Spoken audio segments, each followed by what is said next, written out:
Impôts et immobilier, tout ce que tu dois savoir.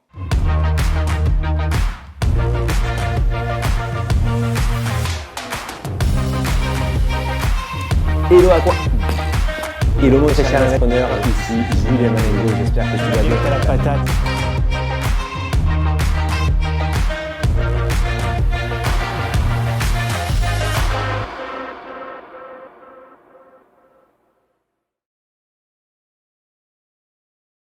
Hello à toi, bienvenue dans cette vidéo, ici Julien Malengo, je suis ravi de te retrouver. On va parler aujourd'hui d'imposition et d'immobilier. Je te fais cette vidéo parce que quelqu'un m'a posé la question en commentaire et tu sais que je me fais un véritable plaisir de te répondre à chaque question qu'on reçoit. Donc n'hésite pas à t'abonner, n'hésite pas à cliquer sur la petite cloche et n'hésite pas à nous dire en commentaire si tu as la moindre question sur les investissements immobiliers. C'est avec grand plaisir que je te ferai ma réponse.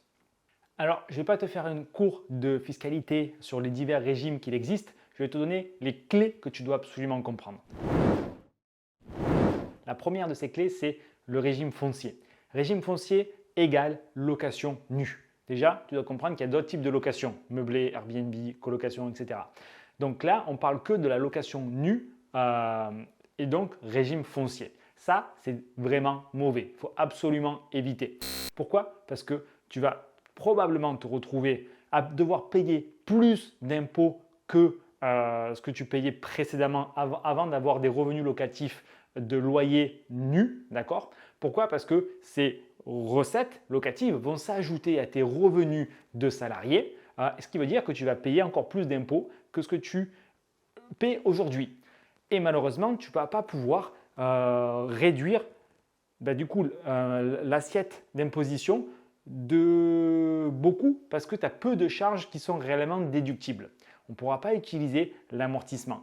Tu pourras effectivement, si tu fais beaucoup de travaux, réduire ce qu'on appelle ton revenu fiscal de référence à la hauteur de 10 700 € par an. Mais bon, ça va se consommer très vite. Si tu fais 40 000 € de travaux en nu sur certains types de travaux, tous ne sont pas éligibles. Alors 10 000 € par an, pendant 4 ans, tu peux réduire ton revenu fiscal de référence. Ce qui veut dire que si tu avais 50 000 € de revenu fiscal de référence et que tu payais cet impôt sur 50 000 €, tu ne le paieras plus que sur 40 000 €. C'est des économies de bout de chandelle. Et très souvent, les personnes qui sont sur ce régime d'imposition se retrouvent en ce qu'on appelle cash squeeze. C'est-à-dire qu'en réalité, comme on va être imposé sur les revenus totaux du foyer, donc salariat plus les revenus locatifs, mais qu'on doit payer des charges comme le crédit de cet investissement locatif, en réalité, on n'a pas le cash pour payer l'impôt nécessaire.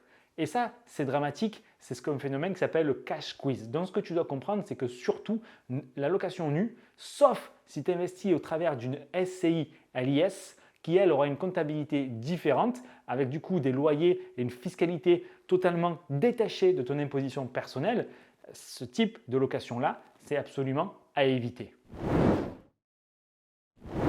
Ensuite, il existe un deuxième régime qui est la location meublée. La location meublée, là encore, tu vas avoir deux cas. Que ce soit meublé en micro 30%, 50% selon les abattements que je vais choisir. Là, ça veut dire que c'est un choix de facilité. C'est-à-dire que tu te dis, je prends 70% des recettes, 30% c'est des charges et donc du coup, je paye un impôt non pas sur 100% mais sur 70%. Ok, tu paieras moins d'impôts, mais encore une fois, c'est assez limité. Alors que si tu travailles avec un expert comptable ou si toi-même tu fais ta comptabilité, chose que je te déconseille, prends un expert comptable, lui, il va être capable de faire la comptabilité au réel. Et là, au réel, on pourra faire ce qu'on appelle l'amortissement, ce qui veut dire qu'on va ramener le résultat comptable en négatif et donc comme censément, comptablement, tu perds de l'argent, tu ne seras pas imposé sur ces revenus locatifs. Par contre, tu as bien de la trésorerie qui est constituée en fait sur le bilan en fait de ton investissement et donc sur ton compte bancaire. Ça, c'est déjà bien mieux. Pour poursuivre dans cette logique, donc si tu continues à faire effectivement des investissements en nom propre en meublé pour bénéficier de l'amortissement et ne pas payer d'impôts, potentiellement, tu vas tomber dans ce qu'on appelle une catégorie loueur meublé professionnel à partir du moment où du coup ces recettes locatives en meublé seront supérieures au revenu fiscal de ton foyer et supérieures à 23 000 € de recettes en meublé. ce n'est pas du tout dramatique. Moi, je suis loueur meublé professionnel.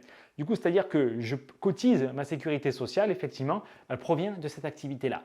Et ce qu'il faut faire très attention dans ce cas-là, c'est surtout de rester en résultat comptable négatif, déficitaire.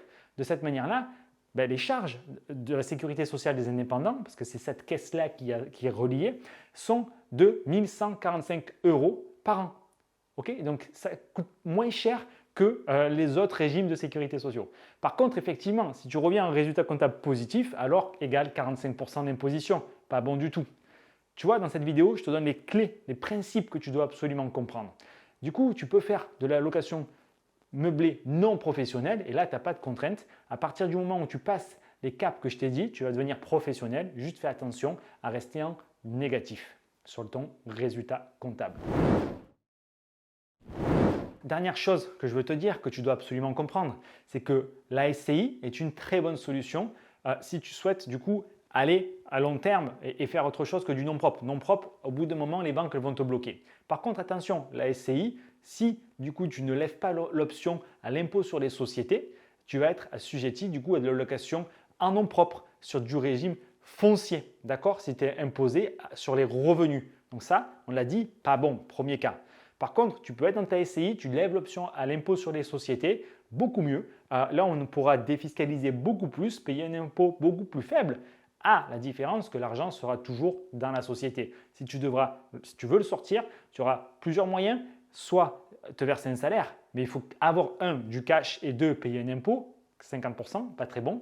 Ou payer des dividendes, mais ça sous-entend que tu as quand même du cash dans la société grâce au cash flow que tu as fait de bons investissements. Et donc pareil, tu vas le sortir, tu vas laisser 30% aux impôts, c'est ce qu'on appelle le prélèvement forfaitaire unique. Ou troisième option, ce qui marche très très bien, surtout quand on débute, c'est de se faire des indemnités kilométriques. Ça sous-entend encore une fois que tu as du cash sur ta SCI qui arrive de cash flow ou de plus-value que tu as récupéré, que tu peux te sortir de manière quelque part non imposé parce que tu justifies des déplacements au sein de ton activité, au sein de ta société civile immobilière. Et ça, ce n'est pas imposé, tu peux te sortir facilement 1 000 € par mois. En termes de succession, les règles sont les mêmes. Que tu investisses en nom propre, en société, les règles sont les mêmes. La règle, c'est 100 000 € de donation par enfant, par parent, d'accord, tous les 15 ans. Cette somme sera totalement exonérée d'imposition. Au-delà, il y a un impôt à payer qui va dépendre effectivement d'où arrive la donation. Tu peux effectivement trouver des solutions d'optimisation en faisant ce qu'on appelle du démembrement croisé. Et donc du coup, tu as tout intérêt à donner ou à dire à tes parents s'ils ont un parc immobilier, te donner le plus tôt possible pour que du coup ce délai commence le plus tôt possible. Et en faisant du démembrement, ce ne sera pas la totalité, la pleine propriété qui sera valorisée dans l'assiette des 100 000 €, ça sera simplement du coup la valeur qui t'est donnée. Souvent, on te donne la nue propriété et l'usufruit est réservé aux parents qui continuent à percevoir les loyers. Mais ce qui veut dire qu'il y a une différence en fonction de l'âge où on va le faire, ou plus tôt ils vont le faire, au plus bas sera la valeur de la nue propriété. Et donc, par contre, donc ton imposition plus tard sera beaucoup plus faible en termes de donation parce que la valeur réelle du bien sera ce qu'elle est. Par contre, la valeur de la donation sera uniquement liée à la valeur de la nue propriété. Ça, c'est quelques concepts de base que tu dois absolument maîtriser si tu veux investir dans l'immobilier sereinement pour dormir tranquillement d'un point de vue fiscal.